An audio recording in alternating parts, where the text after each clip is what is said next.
Барлықтарыңызға сәлем, сіздермен бірге салтанат. Сіздерге осындай үй жағдайында жасалатын кекстің ең оңай рецептісімен бөлістім.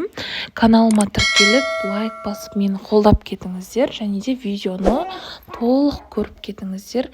Ең алдымен бізге бір жұмыртқа және де осылай бір стаканмен қантты өлшеп алатын боламыз. Бұл жерде ешқандай таразының, миксердің керегі жоқ, барлығын осылай стаканмен өлшеп құятын боламыз, және де осылай жақсылап қанты ерігенше араластыратын боламыз, және де бір стакан осы кезде сүт құятын боламыз.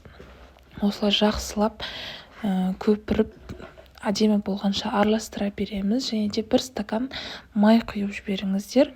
2 стакан ұнды осылай елекшіге салып дайындап алыңыздар, және де бір шай қасықпен разрыхитель салып жіберіңіздер ұнға. Және де осылай ұнды аз-аздан салып, елеп, осылай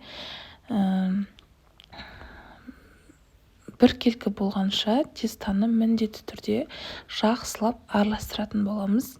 Міндетті түрде жақсылап араластырыңыздар. Ұнды бірден салып жібермеңіздер, себебі пеште көтерілмей қалуы да мүмкін. Осыны да ескеріңіздер. Осылай жасап көріңіздер. Міне осындай бір келкі тегіс осындай қамыр шығатын болады, яғни тестасы осылай шығатын болады. Міндетті түрде жасап көріңіздер. Осы кезде пешті қыздырып алыңыздар, 100-150 градуста. Міндетті түрде қызып тұрған пеш болсын. Осындай қалыптарға арнайылап салып, арасына мен вареный сгущенка құйдым. Немесе мейіз қоссаңыздар болады, мақ қоссаңыздар болады, ол өздеріңізге байланысты.